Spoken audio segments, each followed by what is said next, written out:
सहाय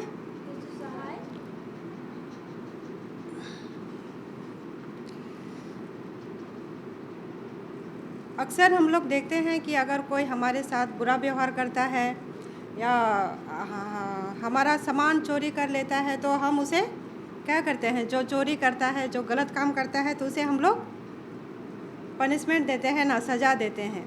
लेकिन आज का मिशन रिपोर्ट के द्वारा हम लोग सीखेंगे कि हमें उसे सज़ा नहीं देना है, बल्कि उसके लिए कुछ ऐसा करना है कि वह सुधर जाए और वह गलत रास्ते पे ना जाए।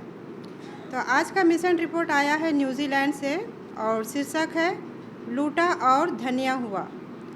और यह एक 81 वर्षीय रिचर्ड के बारे में है जो एक एडवेंटिस्ट था। ये बताते हैं, मैं 81 वर्षीय एक वृद्ध व्यक्ति हूँ। डकैतों ने न केवल उसके विश्वास को मजबूत किया बल्कि यीशु को लुटेरों के साथ साझा करने का अवसर भी बन गया। कहानी एक रात शुरू हुई जब 3 किशोर न्यूजीलैंड के सबसे उत्तरी शहर वांगारई में रिचर्ड के घर में घुस गए। रिचर्ड गहरी नींद में सो रहा था जब एक किशोर अपने बेडरूम की खिड़की से चढ़ गया और दूसरों के लिए सामने का दरवाज़ा खोलने के लिए उसके बिस्तर के पास चला गया।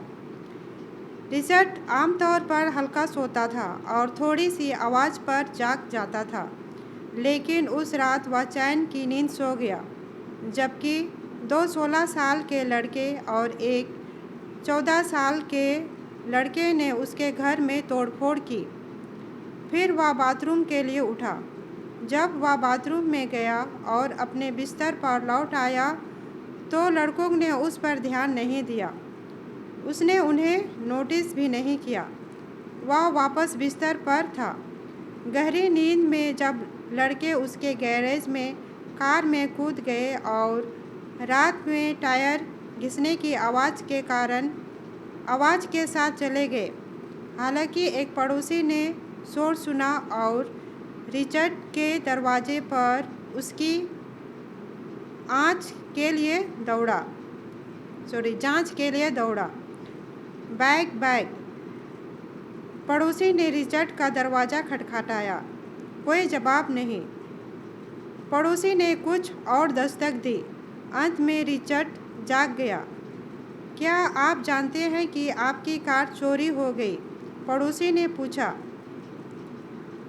परेशान होने के बजाय रिचर्ड ने खाली गैरेज को देखकर राहत की भावना महसूस की। वह खुश था कि परमेश्वर ने उसे नुकसान से बचाया था। 20 मिनट बाद पुलिस पहुंची। उसने रिचर्ड की कार को अंदर की चाबियों के साथ पाया और फिर लड़कों को ट्रैक करने के लिए 1 मील दूर स्थित एक घर में खोजी कुत्तों का इस्तेमाल किया।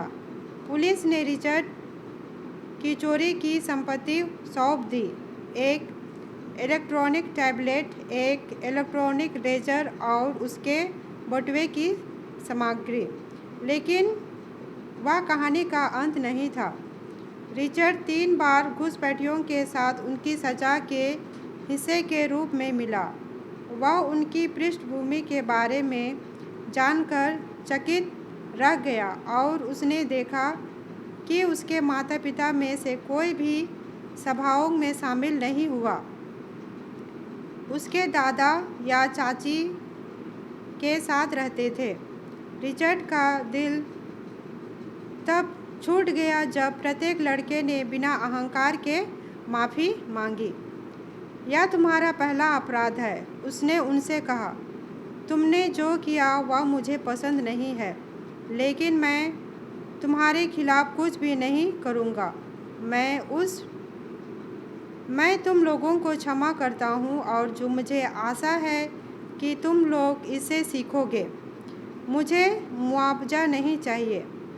लड़कों ने अपनी गलतियों को सुधारने की कोशिश की। उनमें से एक ने रिचर्ड के फुटपाथ से काले सांचे और काई को साफ किया। उसने एक केक भी पैक किया और रिचर्ड को दे दिया। एक और दिन एक पुलिस अधिकारी रिचर्ड के घर पर एक लिफाफा लेकर आया।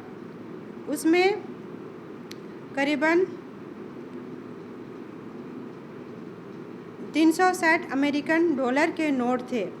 रिचर्ड ने पुलिस अधिकारी से कहा, मैं क्षतिपूर्ति नहीं चाहता, लेकिन अधिकारी ने बताया कि पैसा उस लड़के और उसके दादा का था जिससे उसे गले लगाया था। न्यूजीलैंड माओरी प्रथा के अनुसार यह कोहा एक उपहार था। रिचर्ड ने एक बहुत लंबा धन्यवाद पत्र लिखा जिसमें उन्होंने दादाजी के अच्छे पालन पोषण के लिए उसकी प्रशंसा की। 3 बैठकों के बाद लड़कों को अब अधिकारियों के साथ परेशानी नहीं थी और उसके अपराध पुलिस रिकॉर्ड में से मिटा दिए गए थे। डकैती से कुछ समय पहले टिकीपुआ एडवेंटिस्ट फेलोशिप चर्च में शामिल हुए रिचर्ड ने कहा कि इस परीक्षा ने उनके विश्वास को पुनर्जीवित किया है। उन्होंने कहा कि लूट के दौरान घुसपैठियों को उसने नोटिस नहीं किया। यह एक चमत्कार था। 2 साल पहले दिल का दौरा पड़ने के बाद उनका दिल कमज़ोर हो गया था। मैं आमतौर पर एक टोपी गिरने की आवाज़ पर जागता हूँ, उसने कहा। अपने दम पर और अपने 80 के दशक में रहते हुए मैं रात में हर चीज़ पर ध्यान देता हूँ। मैं इस बात पर विवाद नहीं कर सकता कि परमेश्वर अपनी सारी महिमा और प्रेम और कोमलता में था, क्योंकि अगर मैंने अपने बिस्तर के नीचे किसी को देखा होता तो मैं डर जाता। उसने यह भी कहा कि उसे लड़कों के साथ बातचीत करने और उन्हें प्रोत्साहित करने का मौका मिला है। यह बहुत खूबसूरती से प्रभु द्वारा दिया गया समय था, उसने कहा। तब से मैं अपने मसीह चलने में छलांग और सीमा बढ़ा चुका हूँ।